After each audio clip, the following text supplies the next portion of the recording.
நல்லது பண்றதுக்கு அரசியலுக்கு வாங்கடா, கொள்ளை அடிக்கிறது கொலை பண்றதுக்கு மாடா அரசியலுக்கு. ஓடி விளையாடு ஓய்ந்திருக்கலாகாது. அதுக்கு தான் சூப்பர் சரவணா ஸ்டோர்ஸ்ல சம்மருக்கு ஆடைகள் வாங்கும் போது அவுட்டோர் கேம்ஸ் ஃப்ரீ. ஓடு ஆடு விளையாடு சூப்பர் சரவணா ஸ்டோர்ஸ் சம்மர் கோடையை கொண்டாடலாம். இது ஏன் திருப்பி திமுகவும் மு க ஸ்டாலினும் வந்து இதை பெருசு பண்ணுறாங்க அப்படின்றது ஒரு கேள்வி. கண்டிப்பாக அவங்க எம்பிஸ்க்கு முன்னாடியே டீட்டெயில்ஸ் தெரிஞ்சிருக்கும். ஆனால் திமுக தரப்புல இருந்து எதுவுமே சொல்ல மாட்டாங்க, ஷேர் பண்ண மாட்டாங்கன்னு தான் குற்றச்சாட்டு சொல்கிறேன். அப்போ எந்த பேப்பர் இப்போ காலையில் எரிச்சார் உங்கள் சிஎம்? திமுகவில் பெண்கள் வேட்பாளரே இல்லை. இந்த பாராளுமன்றத்துடைய இது எண்ணிக்கை ஏற்றும் போது 33% பெண்களுக்கு இடஒதுக்கீடு கொடுக்குறாங்க கன்ஃபார்ம்னு சொல்கிறாங்க. அப்போது இன்டைரக்டாக திமுக இதை எதிர்க்குதான்றது தான் என்னுடைய கேள்வியாக இருக்குது, என்னுடைய டவுட்டாக இருக்குது. 71 பாராளுமன்ற தொகுதிகளை பிரிக்கிறாங்க. அப்பவே கரெக்டா சென்சஸ் பிரகாரம் பண்ணல. அப்பவும் சவுத்து குறையுன்றதுக்காக பாப்புலேஷனை அட்ஜஸ்ட் பண்ணி அந்த இடத்துல தமிழ்நாட்டுக்கோ சவுத் சைடுக்கும் அதிகமான சீட்ஸ் தான் ஷேர் பண்ணாங்க. பர்சன்டேஜ் வைஸ் தான் 71 அப்படிதான் பண்ணாங்க. 39 சீட் நமக்கு வரும் அப்படின்னா 39ல் 50% அப்படின்னு அப்படியே ஏற்றோம்னா 59. ஸோ இதே தான் எல்லா ஸ்டேட்டுக்கும் பிரிக்கிறாங்கன்னு வருது. நீ வந்து சட்டசபை கூட்டலை அப்படின்னு சொல்கிறோம். அப்போ நீ ஏன்ப்பா கூட்டலைன்னு கேள்வி கேட்டால் உன்னால் பதில் சொல்ல முடியுதா? நீ உனக்கு ஏற்ற மாதிரி ஒரு நேரம் கூட்டுறீங்க, ஏன்ப்பா இந்த நேரத்தில் கூட்டுனீங்க நான் கேள்வி கேட்டா? நீங்கள் இந்த மாதிரி லட்சணத்தை நீங்கள் நடத்திட்டு நீங்கள் மத்திய அரசு கேள்வி கேட்டு உனக்கு என்ன தர்க்கம் இருக்குது, உனக்கு என்ன நியாயம் இருக்குது? அவங்க மத்திய அரசு சட்டம் கொண்டு வந்து அது உன்னை பாதிக்கும் போது நீங்கள் எடுக்க வேண்டிய கொள்கை வேறு. அப்பா காலத்துலேருந்து திமுகவுடைய பிரச்சனையே இதுதான். ஓடாத ரயிலில் போய் தலை வைக்கிறது, இந்தி எதிர்ப்புன்னு கொண்டு வராதது இந்தி எதிர்ப்புன்னு சொல்கிறது, வராத சட்டத்தை இதே வேலையாக நீங்கள் இன்னும் எத்தனை காலத்துக்கு ஏமாற்ற போகிறீங்க? இஸ்லாமியர் என்ன பேசுகிறாரு? என்னை வந்து பாஜக காரன் குல்லா போடக்கூடாதுன்னு சொன்னானா? என்னை வந்து நமாஸ் பண்ணக்கூடாதுன்னு சொன்னானா? என்ன இந்த இடத்துல வாழாதுன்னு சொன்னானா? 10-12 வருஷம் ஆகிப்போச்சு ஆட்சிக்கு வந்து. என்ன எதுவுமே பண்ணலடா, நீ ஏன்டா அவனு எதிர்ப்புன்னு என்னை வந்து சொல்கிற அப்படின்னு அவன் ஒரு பிரச்சாரம் பண்ணுற புரிதல் இருக்கு, பேசுகிறாங்க. அவங்களாம் பிஜேபி வரணும்னு நினைக்கிறாங்க. ஹிந்தி படிக்காமல் வச்சிடற, தமிழ்னு உட்காந்து இங்கே ஏமாத்துற, இப்போ எல்லாரையும் முட்டாளாக்கி வச்சு நீ பேசுறதுதான் சரின்னு நம்ப வைக்கிற பத்தியா, அது பெரிய தவறா நம்ம பார்க்கணும். முழுக்க ஒன்றிய அரசை எதிர்த்தா மட்டும் தான் தமிழ்நாட்டில் அரசியல் செய்ய முடியும்ன்ற மாதிரி ஸ்டாலின் புரிஞ்சு வச்சிருக்காரா? இருக்கிற 20% சிறுபான்மை ஓட்டை கன்சால்டேட் பண்றதுக்கு முயற்சிக்கிறேன். அது இன்னும் தீவிரமா பண்றதுக்கான காரணம் விஜய் வருகைன்னு நம்ம எடுத்துக்கலாமா? இன்னைக்கு விஜய் வருகைப்பா போன பாராளுமன்ற தேர்தலில் பார்த்தாலும் இதே தான் பண்ணியிருப்பாரு. அதுக்கு முந்தின 21 தேர்தலும் இதே தான் பண்ணியிருப்பாரு. ஸ்டாலின் கிட்ட இதை எதிர்க்கிறதோ முதலமைச்சரை எதிர்க்கிறதுக்கு ஒரே காரணம், நீங்க பிரிவினையத்தை விதைச்சிட்டே இருக்கீங்க. நீ அரசியலாக்குங்க, அரசியல் பண்ணுங்க. நீ எல்லாருமே கிவ் அண்ட் டேக் பாலிடிக்ஸ் தான். ஒன்று விட்டு கொடுக்கணும், ஒன்று எடுக்கணும், நீ ஏதோ ஒன்று பண்ணு. ஆனால் பிரிவினையத்தையோ உண்டாக்காது. நான் திரும்பி சொல்றேன், கூட்டணியாவோ மற்ற விஷயத்துல நீங்க ரொம்ப ஸ்ட்ராங்கா நல்லா தான் இருக்கு. நீங்க தேவையில்லாம இந்த பிரிவினம் இதுவே உங்களை வந்து ஒரு நாள் காலி பண்ணும். Left side OMR, right side ECR. நடுவுல உங்க step stone secret plots. Beach Resort Plots just 24 lakhs onwards. Call 96268 99268.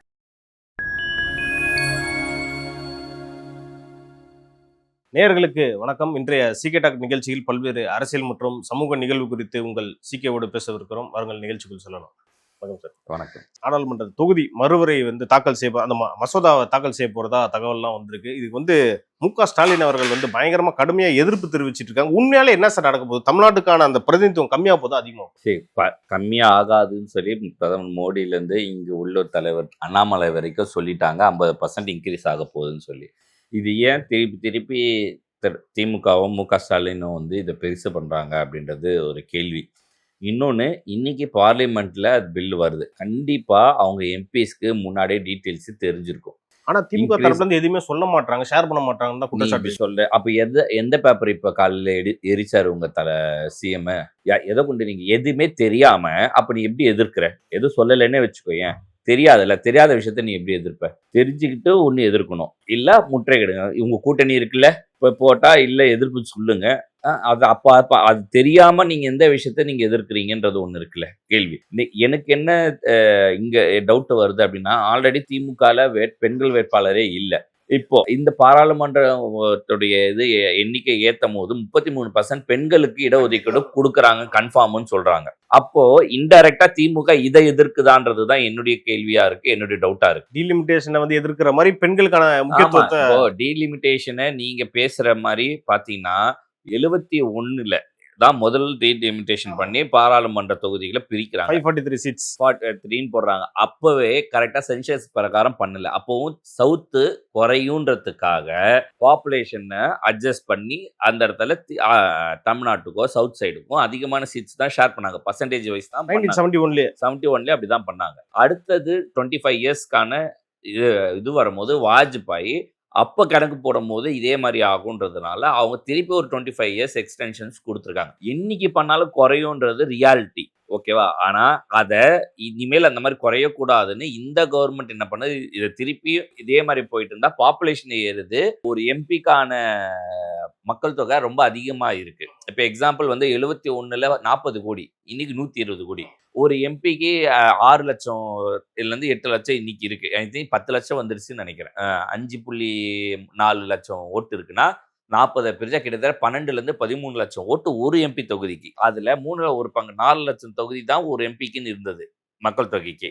அது பிரகாரம் தான் எம்பியுடைய இயர்லி பட்ஜெட்ல இருந்து எல்லாமே அலர்ட் பண்ணிட்டு இருந்தாங்க. ஸோ இப்போ இருக்க கவர்மெண்ட் என்ன சொல்றாங்க, உனக்கு இதுல இருந்து 50% இந்த பாப்புலேஷன் பிரகாரம் அவங்க போகவும் இல்லை. அவங்க மெயின் அஜெண்டா 33% உமன் எம்பவர்மெண்ட்டை உள்ள கொண்டு வர்றதை பாக்குறாங்க.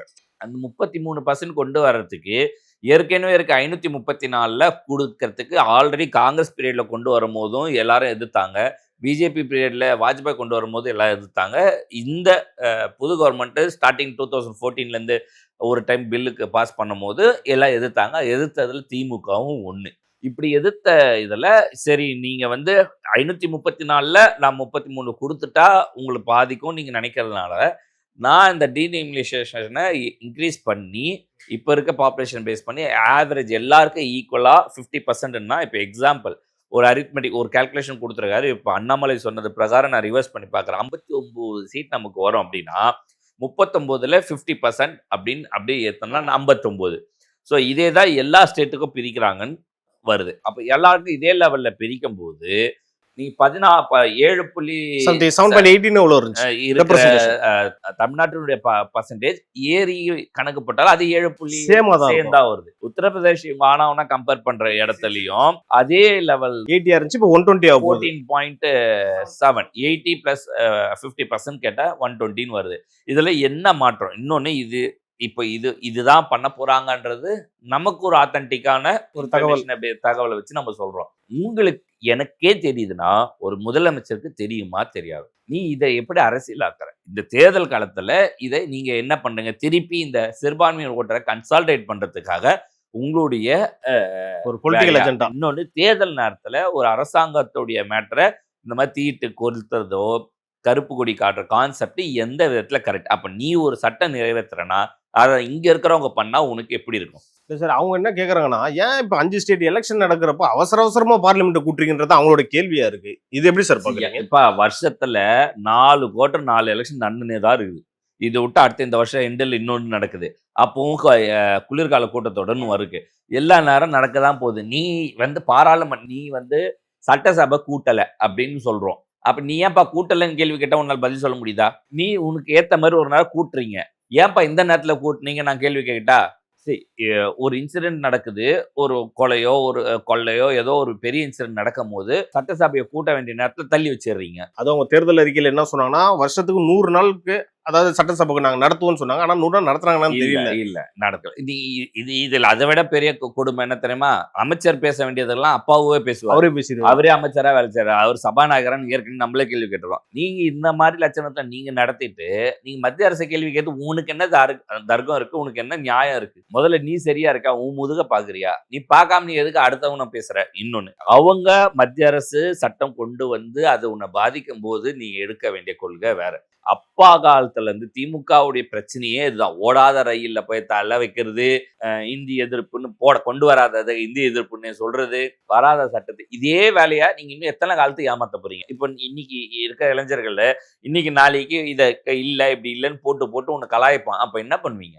இன்னும் அவங்க வந்து பழைய அந்த அரசியலே கேள்வி, அதே அரசியல் அந்த எனக்கு என்ன பண்ணுதுன்னா, இந்த விஷயம் அவங்க பண்றதெல்லாம் சிறுபான்மையர் ஓட்டுக்காக தான்.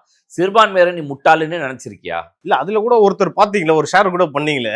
நான் நேற்று ஷேர் பண்ண ஒரு இஸ்லாமியர் என்ன பேசுறாரு, என்ன வந்து பாஜக காரன் குல்லா போடக்கூடாதுன்னு சொன்னானா? என்னை வந்து நமாஸ் பண்ணக்கூடாதுன்னு சொன்னானா, என்ன இந்த இடத்துல வாழாதுன்னு சொன்னானா, 10-12 வருஷம் ஆயிப்போச்சு ஆட்சிக்கு வந்து. என்ன எதுவுமே பண்ணலடா, நீ ஏன்டா அவனை எதிர்ப்புன்னு என்னை வந்து சொல்ற அப்படின்னு அவன் ஒரு பிரச்சாரம் பண்ற திமுக அவங்க புரிதல் இருக்கு, பேசுறாங்க. சரி, இது எல்லாருக்கும் இருக்காங்க. எனக்கும் நான் பிசினஸ் மேன்ல இருக்கிற சிறுபான்மையர் நண்பர்கள் பல பேர் இருக்காங்க. நான் ஏற்கனவே சொல்லியிருக்கேன். அவங்கலாம் பிஜேபி வரணும்னு நினைக்கிறாங்க. சரியா, அவங்க பாக்குறாங்க, அவங்க இன்டர்நேஷனல் லெவல்ல டிராவல் பண்றாங்க, எல்லா ஊருக்கும் போறாங்க, அவங்க வளர்ச்சியை பாக்குறாங்க. அதனால அவங்க சில பலன் அவங்களுக்கு தெரியுது. அந்த பலனால இதுதான் சரின்றாங்க, இதுக்கு முன்னாடி இப்படி இல்லைன்றாங்க. இதெல்லாம் அவங்க பண்றாங்க. ஹிந்தி படிக்காம வச்சிடற, தமிழ்னு உட்காந்து இங்க ஏமாத்துற, இப்ப எல்லாரையும் முட்டாளாக்கி வச்சு நீ பேசுறதுதான் சரின்னு நம்ப வைக்கிற பத்தியா, அது பெரிய தவறா நம்ம பார்க்கணும். அது இப்போ வந்து மக்கள்லாம் வந்து தெளிவா தான் சார் இருக்காங்க. அதாவது இவங்க சொல்றதை வந்து கண்மூடித்தனமா பிளைண்டா நம்புறதெல்லாம் கிடையாது. நம்பல, அது நம்ம எடுத்துக்கலாம். பட் இந்த நேரத்துல இந்த விஷயம் தவறாதான் நம்ம பார்க்கணும். இது வந்து இப்போ இப்ப நம்ம பேசிட்டு இருக்க நேரத்துல சவுத் சைட்ல பிரச்சாரம் பண்றதுல ஒரு இடத்துல கொடி எழுதி மசோதாவை எரிக்கிறாரு. மசோதாவை உன் கைக்கே வந்திருக்காது, உனக்கு தான் தெரியல. எப்படி நீ அது மசோதா வெறும் வெள்ளை பேப்பர் 4 கொளுத்திருப்ப. இத பாக்குற சிறுபான்மையருக்கு இது வந்து வா ஸ்டாலின் ஒரு ஹீரோ அப்படின்னு நினைச்சிருவாங்க. இது எந்த விதத்துல சரி? ஓகே சார், நான் எனக்கு என்ன டவுட்னா, இப்ப முழுக்க ஒன்றிய அரசை எதிர்த்தா மட்டும் தான் தமிழ்நாட்டுல அரசியல் செய்ய முடியும்ன்ற மாதிரி ஸ்டாலின் புரிஞ்சு வச்சிருக்காருலப்பா. இருக்கிற 20% சிறுபான்மை ஓட்டை கன்சால்டேட் பண்றதுக்கு முயற்சிக்கிறார். அவங்களுடைய ஓட் பேங்க் அதுதான். ஓகேவா, அந்த ஓட் பேங்கை கன்சால்டேட் பண்றதுக்கு அது இன்னும் தீவிரமா பண்றதுக்கான காரணம் விஜய் வருகைன்னு நம்ம எடுத்துக்கலாமா? விஜய் வருகையும் ஒரு காரணம்.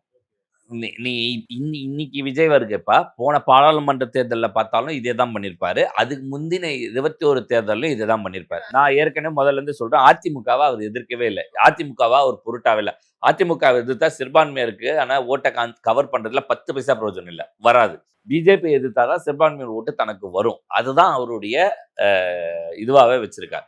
ஸோ விஜய் வரும்போது இருக்கிற எக்ஸ்ட்ரா இம்பேக்டை கன்சால்டேட் பண்ண இந்த மாதிரி கொஞ்சம் எக்ஸ்ட்ரீம் லெவலுக்கு போறாங்க. வெறும் பிஜேபின்னு எதிர்ப்பு போகாம இந்த மாதிரி மசோதா எரிப்பு, ஆர்ப்பாட்டம், தேர்தல் நடக்கும் காலத்தில் இது சரியா? நீ இப்ப எதிர்த்து நீ ஒரு கலவரத்தை வந்து டிஸ்ட்ராக்ட் பண்ற மாதிரி இருக்கு. இப்படிதான் சிஐஜிக்கு பண்ணாங்க, இப்படிதான் என்ஆர்சி, எல்லா விதத்துக்கும். ஆனா மசோதா வந்துருச்சு, நடக்குது. இன்னைக்கு யாரு இந்த மாதிரி போனா என்ன சொன்னாங்க? எல்லாரையும் இங்க வந்து தெருத்துருவாங்க, இஸ்லாமியரை வெளிநாட்டுக்கு அனுப்பிச்சிருவாங்க. இது எனக்கு தெரிஞ்சு வந்து 4 வருஷம் ஆகுது நினைக்கிறேன். இத்தனைக்கும் அது நிறைவேற்றிட்டு தான் தேர்தலே சந்திக்கிறாங்க பிஜேபி. ஆமா, பிஜேபி காரங்க அந்த மாதிரி முக்கியமான மசோதாவை தேர்தல் நோக்கத்தோட தள்ளி போடாம ஜெயிச்சுட்டு வந்து போடுவோம்னு இல்லாம நிறைவேற்றிட்டு தான் தேர்தலை சந்திக்கிறாங்க. நீ அந்த மாதிரி ஒண்ணு பண்ணுவியா? சரி, எனக்கு டவுட் என்னன்னா, கலைஞர் அவர்கள் கூட சிஎம்ஆ இருந்தப்ப ஒன்றிய அரசை முழுமையா எதிர்க்கல. எங்க எதிர்க்கணுமோ அங்க எதிர்த்தாரு, எங்க அரவணைக்கணுமோ அங்க அரவணைச்சார். ஆனா ஸ்டாலின் அவர்கள் வந்து தொடர்ந்து எதிர்த்துக்கிட்டே இருக்கு, நல்ல விஷயத்த கூட வரவிடாம நினைக்கிறாருன்னு நினைக்கிறேன். நீ அதாவது எதிர்க்கிறது மேலோட்டமா அரசியலா எதிர்க்கிறாங்க. நான் என்ன கேட்குறேன், இவங்க மேல இருக்க ஊழல் குற்றச்சாட்டுக்கோ இவங்க மாதிரி விஷயங்கள்ல எந்த இடத்துல இவங்க இணக்கமா இல்லைன்னு நீங்க நினைக்கிறீங்க? அதெல்லாம் நேரு டெல்லிக்கு போயிட்டு வந்தாரா இல்லையா? எதுக்கு போனாரு? யாரை பார்த்தாரு? எந்த இடத்துல இணக்கம்? ஓகே ஃபைன், நிர்மலா சீதாராமனை பார்த்தாங்க. நீ இதெல்லாம் எதை சார்பு? நீ அரசியலா இங்க வெளியே மக்களை ஏமாத்துற. ஓகேவா, உண்மை என்ன? சிஎம்மும் போனாரு, நிதி ஆயோக் கூட்டத்துக்கு போகவே மாட்டாரு, திடீர்னு போனாரு. சொன்னாலும் திடீர்னு ஏன் போனீங்க? உதயநிதி அவங்க மேல ரைடு போயிட்டு இருந்துச்சு அந்த டைம். ஏன் கிளம்பி போனேன்? சரி, உனக்கு தேவைன்ற பட்சத்தில் நீங்க சில விஷயங்கள் அவங்களுக்கு தேவைன்னா டெல்லிக்கு போவாங்கன்றீங்க. நான் திருப்பி சொல்றேன், அது அவங்களுடைய அரசியல். நான் இங்க ஸ்டாலின் கிட்ட இதை எதிர்க்கிறதோ முதலமைச்சரை எதிர்க்கிறதுக்கு ஒரே காரணம், நீங்க பிரிவினையத்தை விதைச்சிட்டே இருக்கீங்க. நீ அரசியலாக்குங்க, அரசியல் பண்ணுங்க. நீ எல்லாருமே கிவ் அண்ட் டேக் பாலிடிக்ஸ் தான், ஒன்னு விட்டு கொடுக்கணும், ஒன்னு எடுக்கணும், நீ ஏதோ ஒண்ணு பண்ணு. ஆனா பிரிவினையத்தையோ உண்டாக்காத. நான் வந்து வேலூர்ல இருந்து வருவேன், எனக்கு தெரியும் அங்க இஸ்லாமியர் இந்துக்களும் ஒன்னா இருக்கிற இடத்துல மாமா மச்சான் கூப்பிடுற ஆளை பார்த்துறோம். ஒரு கோயில் பூசாரி வந்து ஒரு இஸ்லாமியர்கார மாமானுவா என்ன மச்சானுவா இப்படி இருக்கிற இது நீங்க விதைச்சு நாளைக்கு ஒரு பிரச்சனைன்னு வந்தா 2 பேர் அச்சுப்பான். உண்மையிலே அப்ப பிரிவினையே திமுக தான் பண்ணுதுன்றீங்களா? கண்டிப்பா அவங்க தான் பண்றாங்க, அதுல எந்த மாற்றம் கிடையாது. நீங்க எல்லா நேரத்திலையும் இவங்களுக்காக நான் நிக்கிறேன்னு சொல்லி நான் திருப்பி சொல்றேன். 20% பேருக்கு நீ நின்னல, எங்கேயாவது 80% பேருக்கு நீ நின்று இருக்கியா? எந்த இடத்துல நீ நின்று இருக்க? ஒரு போராட்டம், ஒரு ஆர்ப்பாட்டம், ஒரு கருப்பு கொடி, ஒரு பில் எரிக்கிறது, எதையாவது ஒண்ணு காட்டு. பாராளுமன்றத்துல இப்ப நீ 50% ஏறும்னு சொல்றாங்க. ஒரு எம்பியோடைய ஃபண்டு இன்னைக்கு 5 கோடி ரூபாய் தராங்க. 40 எம்பிக்கு எவ்வளவு ஆகுது? ஓகே, 200 கோடி ஒரு வருஷத்துக்கு தொகுதி நிதியா. இப்போ 20 தொகுதி ஏறுச்சுன்னா எவ்வளவு வருது உனக்கு? அதிகம், இன்னும் அதிகமாகும். 100 கோடி எக்ஸ்ட்ரா. இதையே நீ எந்த விதத்தை தடுக்கிற? இது மூலியமா 5 வருஷம் நடக்கிற ஒரு தொகுதி மேம்பாடையே நீ தடுக்கிற. நாளை பின்ன சொல்லலாம் நிதி கொடுக்க மாட்டாங்க. இதையும் சொல்லுவேன். இந்த ஒரு காரணத்துக்காக தான் வந்து இது எல்லாத்தையுமே அரசியல் காரணத்துக்காக அவங்க நோக்கத்துக்காக தான் எடுத்திருக்கிறாங்க. அவங்க நோக்கம் அவங்களுடைய ஒரே இது வெற்றி வாய்ப்பை நோக்கி போறதுக்கான எல்லா விஷயம். நான் திருப்பி சொல்றேன், கூட்டணியாவோ மற்ற விஷயத்துல நீங்க ரொம்ப ஸ்ட்ராங்கா நல்லா தான் இருக்கு. நீங்க தேவையில்லாம இந்த பிரிவினம் இதுவே உங்களை வந்து ஒரு நாளத்துல காலி பண்ணும். ஓகே, உண்மையான அரசியலை பண்ணாலே அவங்க ஜெயிக்க வாய்ப்பு இருக்கு. ஒழுங்கான அரசியல். இன்னும் இந்த காலம் மாறி போச்சு. இன்னும் நீங்க வந்து இந்த மாதிரியான பிரிவினத்தை வச்சு அரசியல் பண்ணணும்னு நினைக்காதீங்க. எல்லாரும் கையில டிஜிட்டலைஸ்ட் ஆயிடுச்சு, மொபைல் வந்துருச்சு, எல்லா செய்திகளும் உடனே எல்லா மக்கள் பார்த்துக்கிட்டு தான் இருக்காங்க. இப்ப நம்ம சொல்றோம் ஒரு ஒரு ஒரு விஷயம் சுயேட்சை எம்எல்ஏன்னு சொல்றோம். எனக்கு நமக்கு டக்குன்னு பேச்சில வரும்போது இந்த இயர் தெரியல. அடுத்த ரிலீஸ் ஆன அடுத்த இதுல ஒரு கமெண்ட்ஸ்ல ஒரு யங்ஸ்டர் எடுத்துட்டு வந்து அதை போடுறான். அப்ப டேட்டா எப்படி கிடைக்கும்? நம்மளோட அவங்க ஃபாஸ்டா இருக்காங்க, தெளிவா இருக்காங்க. நீங்க தேவையில்லாம பண்ணாதீங்கன்றதுதான் நம்மளோட அறிவுரை, கருத்து, அறிவுரை. அவருக்கு அறிவுரை சொல்ற அளவுக்கு நம்ம இல்ல சார். நம்ம மக்களோட மக்களா இருக்கும்ல, நம்ம சொல்றது தப்பு இல்லை சார். ஓகே சார், நேரத்துக்கும் கருத்துக்கும் நன்றி. நன்றி.